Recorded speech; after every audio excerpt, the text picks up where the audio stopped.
Well, if like me you voted for Brexit, you probably know by now that you're a stupid, ignorant, xenophobic, racist, bigoted moron who shouldn't be allowed to vote at all. You can read all about it in The Guardian.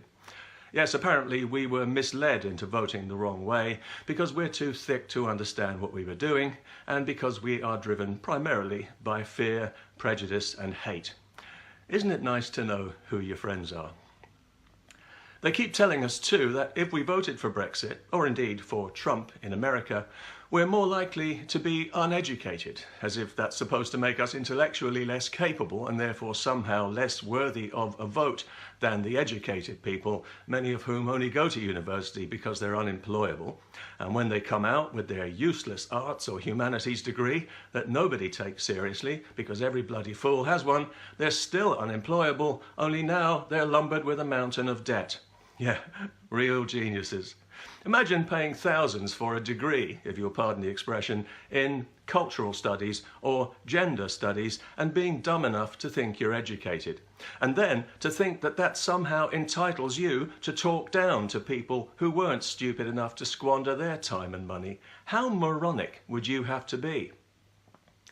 But even if you've got a proper degree in something real, like science, it doesn't mean that your political views are more valid than anyone else's or that you have superior political insight or knowledge, and if you think it does, well then you are dangerous. And since we're throwing around the insults so freely here, the truth is we almost lost our democracy during that referendum thanks to ignorant fools who didn't know what they were voting for. Idiots who voted for the status quo because they couldn't be bothered to examine the issues and who still have no idea what they nearly threw away.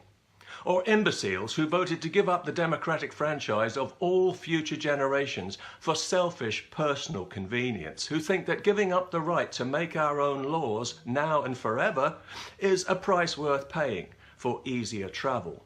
These are the morons the establishment was counting on, but there weren't quite enough of them, thank goodness.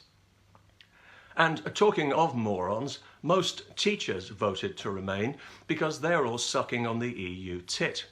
The European Union purposely floods academia with bribes in the form of grant money and stipends to give everyone in it a vested interest in promoting it so that it can get its propaganda into children nice and early before they're capable of evaluating and rejecting it. You know, the way they do with religion. Did you ever hear a bad word about the sacred European Union from a teacher? Of course not. Well, theoretically, yes, it's possible, but in practice, it's about as likely as getting a third world rapist deported from Europe. So we can't really blame young people who voted against their own interests to stay in when for years they've been force-fed the lie that democratic sovereignty is fascist and racist. As recipients of a progressive education, they simply haven't been taught to value the foundational principles of a free society. So many of them genuinely had no understanding of what was really at stake.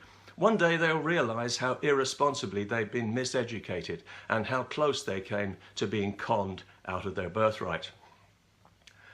Of course, in the event, they didn't quite get conned, despite their own best efforts, because although most people within the progressive bubble voted to remain in the dying European Union, those of us who still have bullshit detectors that work voted to leave, and we had the numbers as per the rules, so we won. At least in theory, because 2 years on, nothing has changed, except now we're being told that we live in a divided society, riven by anger and bitterness, because we won. It's our fault for winning. If only we'd voted the correct way and surrendered, we wouldn't be divided, and then all those angry people who've been busy insulting and cursing us for the last 2 years wouldn't be calling us ignorant, stupid, xenophobic, racist, bigoted morons at all. But of course they would, because that's who they think we are, and we know that now. We've had 2 years of relentless abuse in which to get that message, and I'd say we've got it loud and clear. We got it on the very first day, to be fair. As soon as the Brexit result was announced, the progressive media filled up with public intellectuals telling us how ashamed they were to be British, and the rest of us said, yeah, we're ashamed you're British too. But they weren't listening, because they never do. We've made it clear time and again that we voted for a free, democratic, sovereign nation on good terms with the rest of the world. But they keep telling us that we voted for insularity, bigotry and hate, because that's what they want to believe about us. And that's why even now, every day in the progressive media, you'll find somebody complaining about xenophobic Brexit and the racist ignoramuses who voted for it. Maybe they think we're not listening, or that we're too busy trying to figure out how to tie our own shoelaces to pay attention. Or maybe they assume they can just talk over us as if we're dumb animals. But we are listening to every word, every insult, every slur, every smear, every deliberate misrepresentation, and every disgusting, slanderous lie. We've been listening carefully for the last 2 years, and we are getting educated. You better believe it.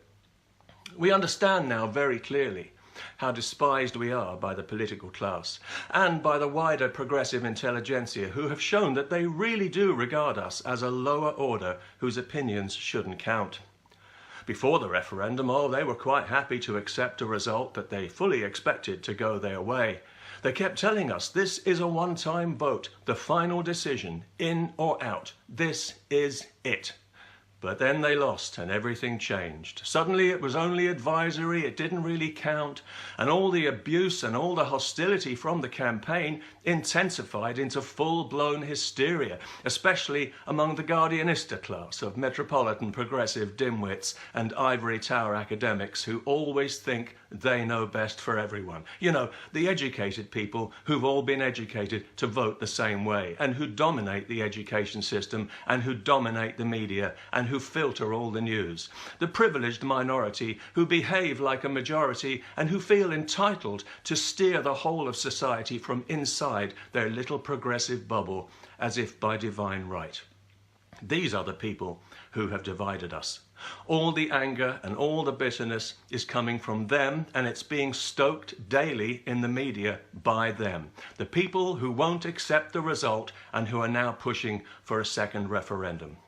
Of course, we all know that there are plenty of people who voted to remain who now want Brexit to happen because they can see the bigger picture, and they know that for the government to renege on this would be like punching a hole in the bottom of a boat. No democratic vote in Britain would ever be respected again. If our vote doesn't count, then neither does yours, and we all know where that leads. But try telling that to the people who for the last 2 years have dismissed the result and have also impugned our motives and demeaned our intelligence for voting as we did, while running through a whole lexicon of insults. Small-minded, they called us, irresponsible, fearful, insular, blinkered, backward, parochial, jingoistic, xenophobic, bigoted, ignorant, racist, little Englanders, they called us, and they're still doing it now. Some public intellectuals and failed politicians are so angry at our temerity in voting for our interests and not for theirs that even now they're openly seething with rage. I'm surprised 1 or 2 haven't spontaneously combusted. But I can give them all, this entire class of supercilious toe rags, a far better reason than Brexit to be angry with themselves, that is. Because now that our self-appointed political superiors have demonstrated so clearly how much they despise us, they must know in their hearts that things between us will never be quite the same again. Surely they can sense the political sea change that they've helped to initiate with their hysteria now that they've got the attention of the people they mock and deride. Surely they can sense that in future, many of us who were fairly uncommitted politically, but who made a point of voting in that very important referendum, will now be much more actively focused on politics, and in particular on voting against them and against everything that they believe in at every opportunity as a matter of principle and as a matter of urgency in order to minimize their poisonous and destructive influence on our society, because we understand now who we're dealing with and what a lucky escape we had in voting for Brexit. And we understand how important it is for the free and healthy society that we want to live in, that people with their patronizing, autocratic, elitist and deeply anti-democratic mindset are dangerous and should be kept away from any form of political power over others. That is what democracy is for, to protect us from people like them, from people who insist that they know best, from people who have shown beyond any doubt that they cannot be trusted to honour a vote, and they cannot be trusted with our freedom. And with all the condescension and the totally uncalled for insults and smears, they've revealed to us their true inner ugliness, so they've lost not only our trust, but our respect. Consequently, they've lost that upper hand that they always took for granted, and they've done it all to themselves. But we're the morons. Yeah, right.